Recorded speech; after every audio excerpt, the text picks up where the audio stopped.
Welcome to Women Ending War, the podcast where Palestinian and Israeli women talk about partnerships for peace, real solutions, and ideas for crafting a new world. It's where we express our pain, anger, dreams, creativity, and vision, where hope is a conscious choice. معاكم أميرة مسلم. I'm Elana Stockman. Thanks for joining us.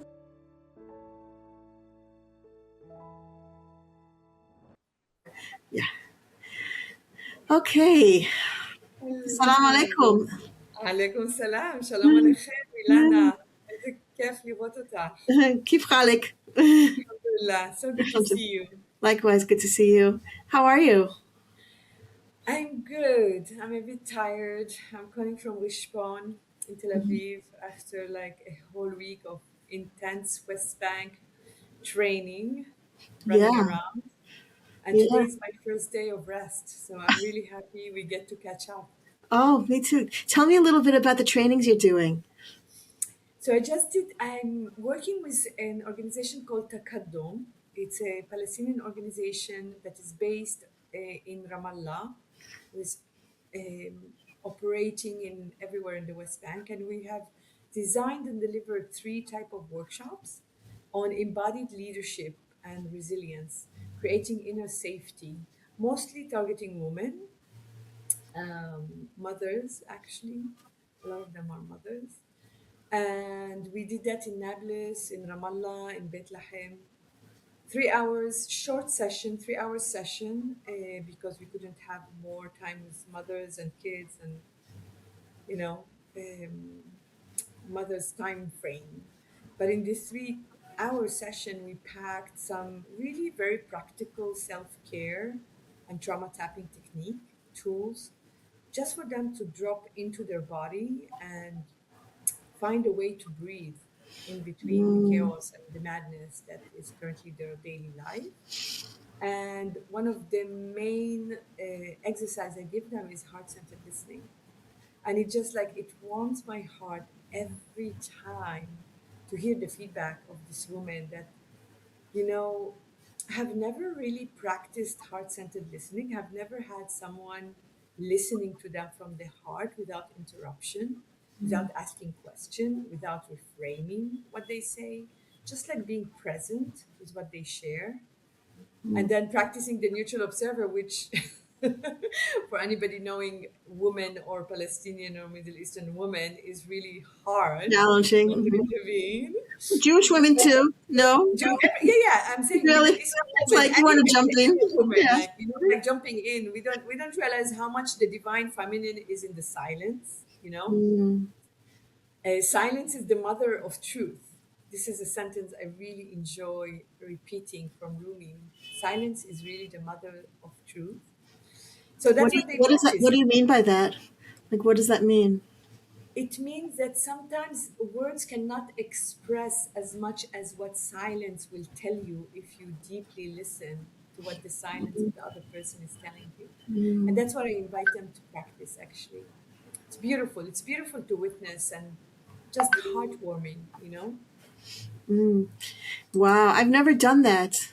I've never done sort of that exercise in like silence. For me, silence, is hard. I mean, it's hard also it's also hard because for me, I associate women's silence with women being silenced. No, I was just going to say that for me, coming from Orthodox Judaism, silencing women is really hard because, I grew up in a place where women were allowed to, lead. Like women, we walked into synagogue and that's where women stopped being heard. Men did everything, said everything. And it took me like a long time to, take ownership of my voice in that context. So when you say like silencing women, it's like on the one hand, I feel your healing. I feel your healing presence. I feel the healing intention. And it's also like terrifying. I know. It's terrifying. So I want to say something about that because one of the feedback we received from women is that silence means that women are upset. So there's the silencing of women and also silence being used as a tool, as an arm, from women towards men. Like I'm going to towards men or towards their sister, their mother, their daughter, just like I'm going to The be silent treatment. silent and Yeah. you're going to feel my violence, But here it's really about like, and the invitation was like, the triad, the technique, the technology that I use is the triad. Is like speaker, listener, and neutral observer, and then you change and you give feedback to each other about how did you listen, not the feedback around reframing, giving advice, fixing, or any of that, and not even nonviolent communication. Just like being present with what the other person is sharing, being fully present. And the interesting thing is that people find that the neutral observer is the hardest role of all. And then some people find that it's really the muscle that we need to practice, is how can we be a neutral observer to the part of us that are talking within us in our head on what we should do and not do, the inner critic, our mother's voices, our father's voices, our ancestor voices. Like, how can we silence these voices and just be present in the present, not in the past and not in the future? And the invitation is really in the exercise is like, you can share for 5 minutes anything that you want. It can be on what you ate yesterday, it can be on what you're preparing for lunch for later today, or it can be on something that is really heavy on your heart. You choose. You have the freedom to choose what you're going to share about. And if you don't want to choose, if your choice is not to speak at all, not to share, just be silent, you get to practice that. You get to share silence, and the other person, the listener, is deeply listening to your silence. And the neutral observer is observing how the listener is listening to your silence. And Interesting. Ilana, it's just mind blowing to see these mothers, this woman that some of them don't want to talk at all, sit in silence, and you just see their tears slowly on their face, but they're like feeling so, I don't want to say relaxed, but resting in their silence. They're sad. They're finally letting the sadness to come up. They're finally letting the grief to be expressed. And they don't need advice. They don't need anybody to يطبطب. In Arabic, we say يطبطب علي. And that was really hard because a lot of the listeners were like, but I can't, I need to hug her or touch her or, I feel for her. And I'm like, you know what? The best present that you can give her is your presence. Don't touch her, please. Like her emotion is energy in motion. She's just releasing emotion. If you touch her, you're blocking her release. You're blocking her ability to release this emotion that got stuck from grief and trauma. And I tell you, the results are amazing, like really, really amazing. I'm just like grateful to be able to be of service and to have access to grassroots women, to mothers that are,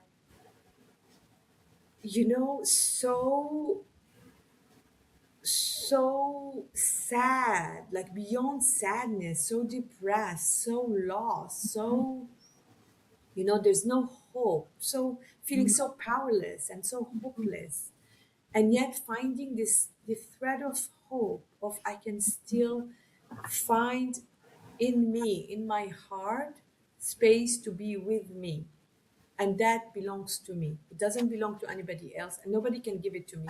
I can give it to myself, and that's the real empowerment for me. This is really the embodied resilience. It's like, how can you be leader of your own life, not of your community, not of your family, of you, of your body? Can you tap into the wisdom of your body and create this space inside of you for you to feel? I know the feeling right now is very hard. I know that. But you disconnecting from your feeling means that you're disconnecting from your family, from your husband, from your kids, from your community. And I know it's hard and it's challenging and it's harsh, but it won't serve for me to be harsh and on myself. It won't. Like That's so we all interesting. are so Yeah. longing for softness. There's so much going on now in the world. I mean, there's so much everywhere you turn. It's so hard. I mean, I can't even imagine. What are you hearing in the West Bank from the women? I mean, what the women are going through that the world needs to hear. I feel, because that's why I also feel like what the women are going through. I mean, I don't mean this as what you're doing is not important. What you're doing is like incredibly important. Yeah.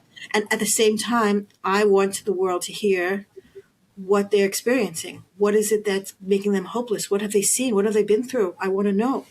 You know, if they want to share, I feel like the world needs to know.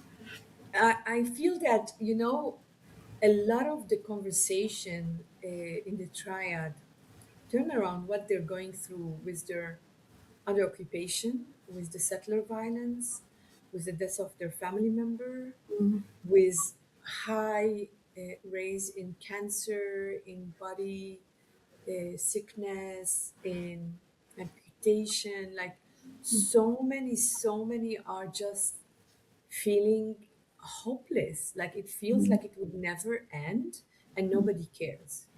Bottom line, this is like what's happening. It's like people feel nobody cares, and there's such an impunity for the settler, for the Israeli state, and people are just like, what can we do? Like they're fighting for their life and for a thread of that's why I'm like, a lot of the work that I'm doing right now is like just creating this inner safety, because that's the only place where we have power. We don't have power over the outside environment right now, but if we create this inner safety and this space inside of me to activate peace inside of me, then maybe I can take an action together with other people to change what's happening outside. Okay, so that's what's going on in with the Palestinian women. A lot of trying to give them space for taking control of their own experiences in the face of, crazy things. Okay, so Israel. So it's interesting because I was speaking with the Parent Circle, the forum for bereaved families. I'm going to be giving them also a workshop for the members.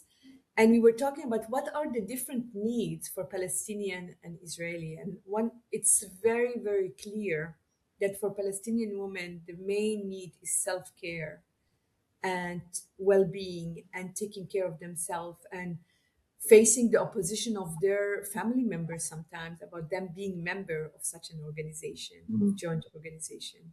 And for the Israeli, it's different. It's really about facing the opposition as well within their own, and criticism, opposition and criticism of the family member or of the Israeli society. So the needs are very different, but the approach is very similar for me. It's really underlying all of this is we're dealing with trauma, collective and individual trauma, but most importantly, intergenerational trauma.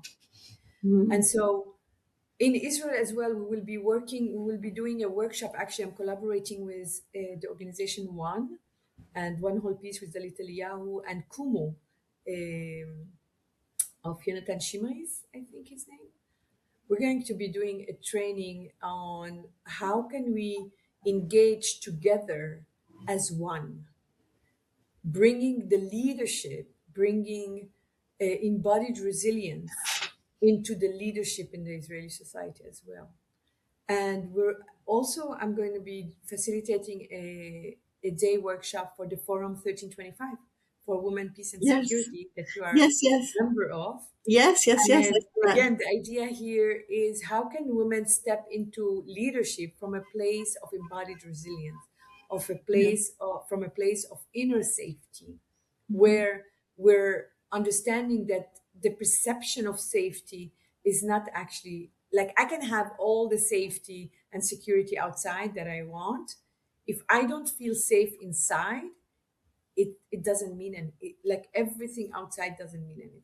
It's really how do I carve a space for myself inside to act precisely, in the domain, in the political domain, as a woman of privilege and with potential power, when the Israeli society right now is really defined by male-dominated narrative and male-dominated security concerns and a lot of manipulation and programming.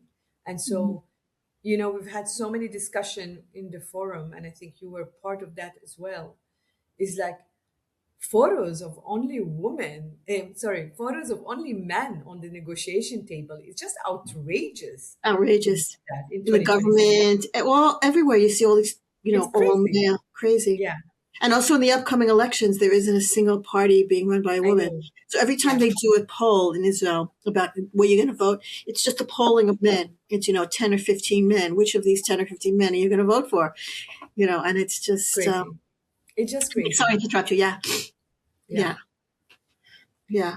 So that's a lot. So you're really getting to a lot of places. It's like, I'm moving from, yeah, I feel like the energy really want to be in different places, both in the West mm, Bank and in Israel. And I feel like, yeah, it's a lot of this is not even planned in advance. A lot of really? it is just, Because yeah. people see you here and they're like, oh, I'm going to grab you while you're here. Yeah, exactly. Yeah. Exactly this. Like I had that with an organization here, EcoPeace, and just like I'm here present. Like I teach my methodology, peace activation now online. There's a 7 months teacher training, and that's how this whole trip was built. It's like I'm teaching it online. Some of the participants wanted an active, in the field, in-person immersion.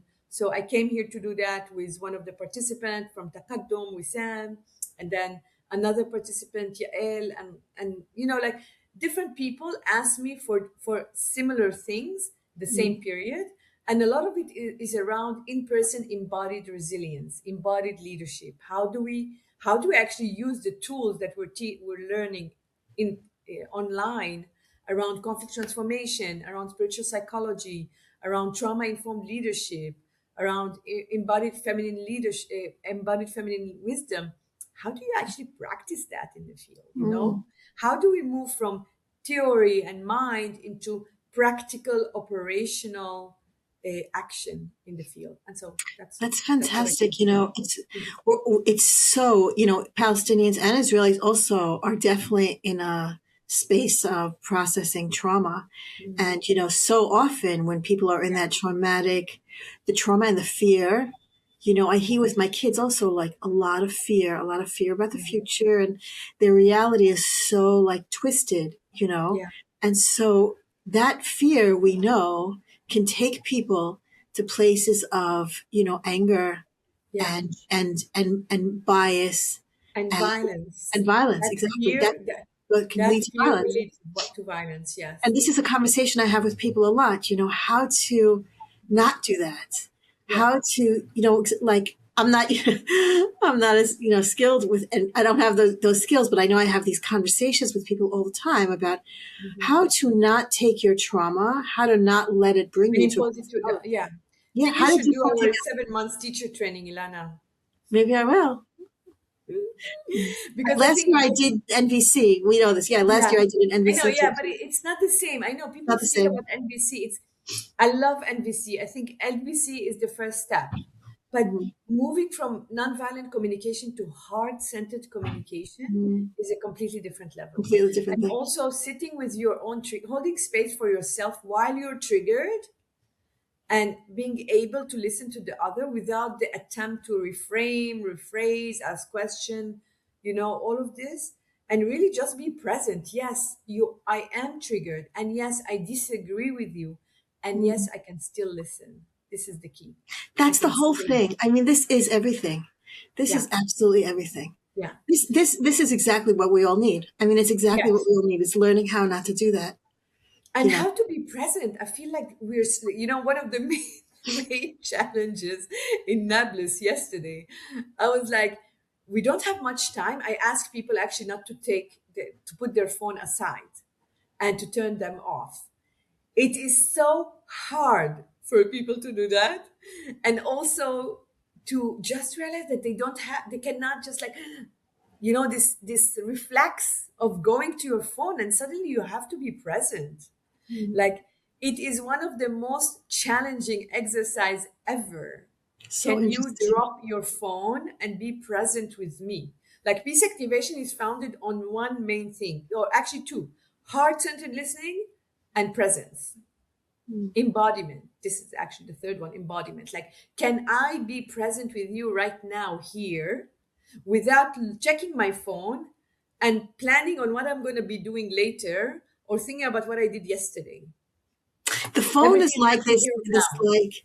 like it's such an addiction that way. We're like all so addicted to, you just click on to turn away, We don't, so, It's the distraction. We need this distraction. We need this distraction to confirm our disconnect so that we don't need to deal with the feelings. We don't need to deal with the thing that hurts. It's so hard. Right now, reality is harsh. Why would I want to feel? Like it's very challenging. And I think it's very, like, what peace activation is offering is very revolutionary. We're asking everybody, can you please feel? Can you please feel what's happening to you right now? Don't disconnect, because if you disconnect, this will continue. And I think that's part of the reason why we're still living what we're living, because people deny what's happening. People deny what's happening and disconnect of what's happening, whether it's on one side or the other. And then we grab this propaganda and programming and we throw it to each other. And then there's no specific action that is taken to stop the madness. So we're in a chaotic time, not because it's chaotic time. It's also because we've been disconnected and denied the reality as is. And so when you disconnect and you deny, you're not able to address what is in front of you and take action to change the reality. Eva, you're giving me a desire, very strong desire to do your course. Seriously. Please do. I'll give Yeah. you a discount.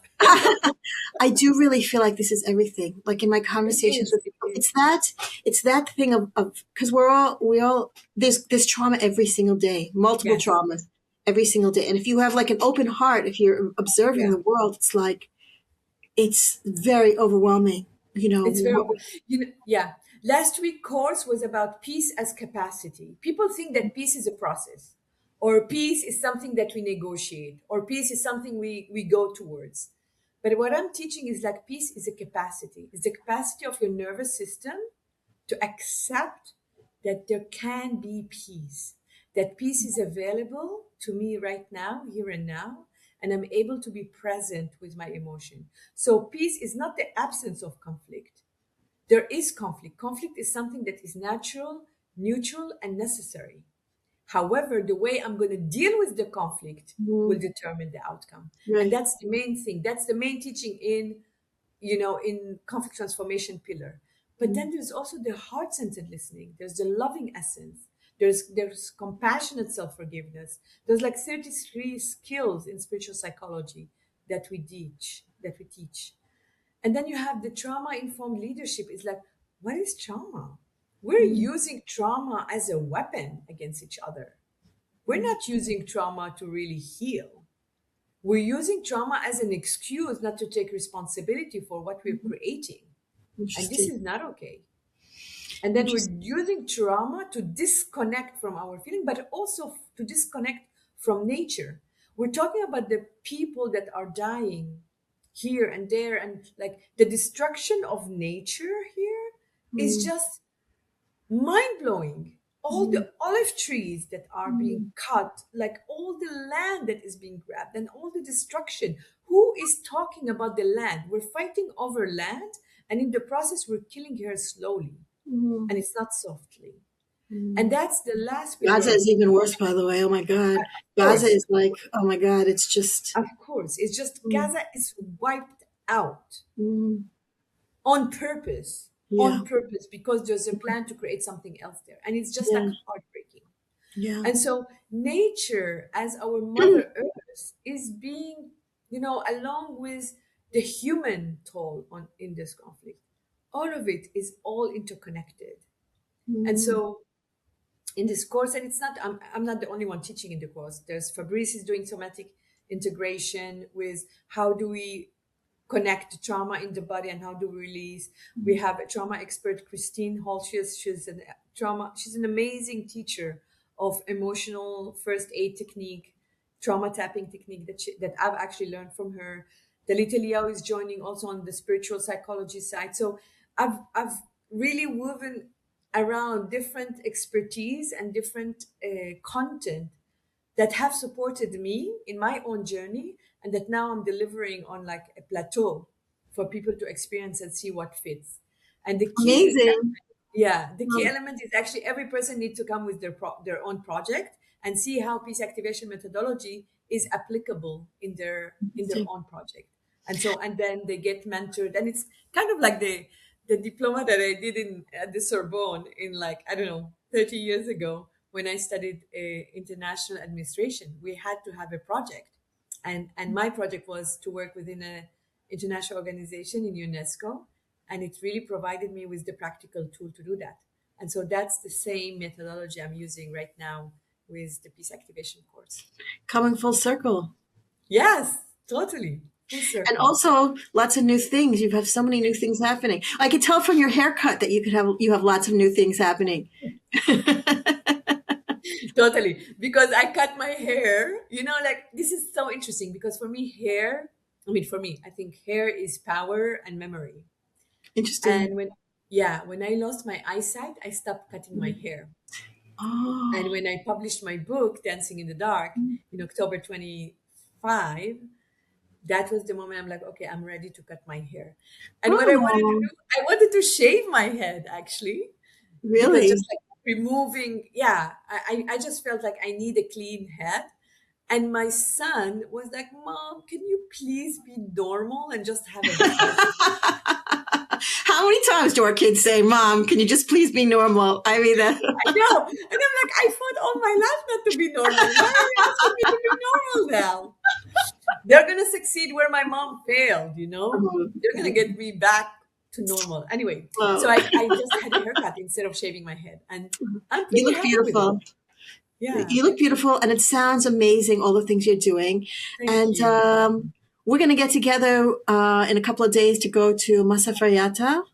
Yes. Thank you for And joining me there. yeah, Yeah. we'll I do feel that. like And we'll it's talk really more. necessary to go Yeah, there and support the community there, give them yeah. some tools. I have some drops that I got from, Costa Rica. Those drops that we did on at the Nova also. When we went to Nova, you Yes, put the drops yes. in the. These are the drops that Christine, actually, Dr. Christine, always give me for the field. Oh, It's based on flower bark, mm. and so it's help for it's just emotional regulation. It's really emergency drops for people under stress. So I always, every time I come here, I bring that to the community. So I want to take some for the community there to check what they need, to listen to them. So it's going to be great that you're going to be with me and we Yeah, can film some content there. yeah. Let's do that. That sounds great.